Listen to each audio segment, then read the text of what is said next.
Hi అండి, ఇది గోధుమ పిండితో సంపంగి పువ్వులు అంటారండి. గోధుమ పిండితో చేస్తున్నా. గోధుమ పిండి అండి 1 కిలో తీసుకున్నాను. ఇది గోధుమ రవ్వ 2 స్పూన్లు ఉంటుందండి. సరిపడి ఉప్పు వేసుకోవాలండి. ఇదిగండి ఆయిల్ వేస్తున్నా. ఈ ఆయిల్ ప్లేస్లో నెయ్యి వేసుకోవచ్చు, డాల్డా వేసుకోవచ్చు, ఇంకా బటర్ వేసుకోవచ్చు అండి. నేను ఇప్పుడైతే ఆయిల్ వేస్తున్నా. ఇదిగండి ఆయిల్ వేసాం కదండి. ఆయిల్ వాటర్ వేయకముందే ఇట్లా మొత్తం కలపాలి. ఇది చూడండి, ఇట్లా కలిపేయాలి. ఇప్పుడు కొంచెం కొంచెం వాటర్ వేసుకొని చపాతీ పిండి ఎలా కలుపుతాం అలా కలపాలండి. ఇప్పుడు ఇదిగండి పిండి అంతా ఇంత గట్టిగా కలపాలి. కలిపేసి కొంచెంసేపు ఒక అర్ధగంట నానబెట్టి ఉంచాలి. ఇదిగండి పాకం తీయడానికి తాటి బెల్లం నేనైతే వేస్తున్నా. చక్కెర వేసుకోవచ్చు, బెల్లం అయితే ఇంకా మంచిది కదండి. నేను అందుకే బెల్లం వేస్తున్నా. ఇదిగండి మొత్తం ఇట్లా చపాతీలా ఒత్తుకొని చిన్న చిన్న పీసులు ఇట్లా కట్ చేయాలండి. మొత్తం చివరి వరకు కట్ చేయకూడదు. ఇక్కడ కొంచెం వదిలేసి చివరికి కొంచెం వదిలేసి కట్ చేయాలి. ఇదిగండి చపాతీ మొత్తం ఇట్లా చిన్న చిన్న పీసులా కట్ చేసేయాలండి. ఇదిగండి మొత్తము ఆ చివరిని ఈ చివరిని కలిపేసి ఇట్లా ఒత్తేయాలండి.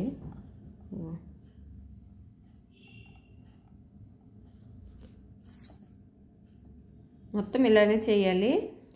సంపంగి పువ్వు రెడీ అయిపోయిందండి. ఇదిగండి మొత్తం ఇట్లా చేయాలి. ఇగో ఇప్పుడు ఇవి ఆయిల్ వేపాలండి. ఇదిగండి ఆయిల్ వేస్తాను 3-5 సరిపడా. ఇక్కడ బెల్లం పాకం తీస్తానండి. నేనైతే బెల్లం వేస్తాను, అందుకే బెల్లం పాకం తీస్తాను. ఇది తాటి బెల్లం కాబట్టి నల్లగా ఉంది. బెల్లం పాకం తీస్తున్నా. ఇదిగండి ఆయిల్ వేడెక్కింది.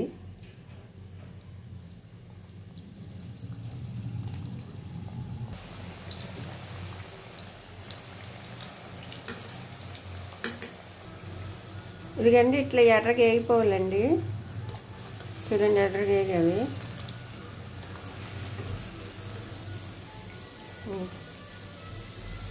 ఇలా వేగాలండి. ఇదిగండి ఇట్లా ఇప్పుడు లేత పాకం కొంచెం ఉంది, ముద్ర పాకం రావాలి. ఇట్లా నీళ్ళు వేస్తే ఉండలకు కట్టాలండి. ఇప్పుడు అయితే ఉండలకు కట్టలేదు. చూడండి కలిగిపోయింది. కొంచెం ముద్ర పాకం రావాలి. ఇదిగండి అవి మొత్తం ఇట్లా వేపేయాలి. చూడండి ఇట్లా వేపిస్తాను. ఇదిగండి ఇట్లా వాటర్ వేస్తే ఇట్లా దగ్గరకు కొంచెం వస్తుంది. చూడండి ఇట్లయితే పాకం వచ్చినట్టండి. చూడండి మొత్తం వాటర్లో కరక్కన బెల్లం అంతా లోపల ఉండిపోయింది. పాకం వచ్చినట్టండి.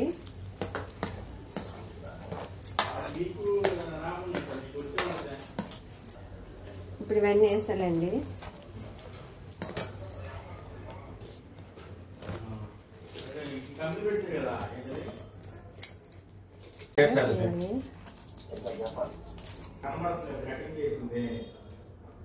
ఇవండి ఇవన్నీ ముంచేయాలండి. చూడండి ఇవి చల్లగా అయిన తర్వాత మొత్తము గట్టిగా అయిపోద్దండి. ఇప్పుడైతే వేడిగా ఉన్నాయి. చల్లగా అయిన తర్వాత చెయ్యి కంటవు మొత్తం గట్టిగా అయిపోద్ది. పాకం వచ్చింది కాబట్టి ఎంతో టేస్టీగా గోధుమ పిండితో జిల్లేడుకాయలను చేశాను. చూడండి ఎంత బాగుంటాయి టేస్ట్. నేను బెల్లం వేసాను కాబట్టి ఇంకా టేస్ట్ బాగుంటుంది. అదే ఎవరిష్టమైన చక్కెర అయినా వేసుకోవచ్చండి. కాకపోతే బెల్లం వేస్తే మంచిదని నేను బెల్లం వేసాను. ఇంకోటి కొంతమంది మైదా పిండితో చేస్తారు కదండి. నేను గోధుమ పిండితో చేశాను. టేస్ట్ అయితే చాలా బాగా వచ్చేవండి. అలానే వచ్చేవి. మైదా పిండితో చేసామన్నట్టు ఉంటుంది. ఇది గోధుమ పిండి కాబట్టి హెల్త్కి కూడా మంచిదని. మీకు కానీ మా వీడియో నచ్చినట్టయితే లైక్ చేయండి, షేర్ చేయండి, ప్లీజ్ సబ్స్క్రైబ్ చేసుకోండి. థ్యాంక్ యూ అండి.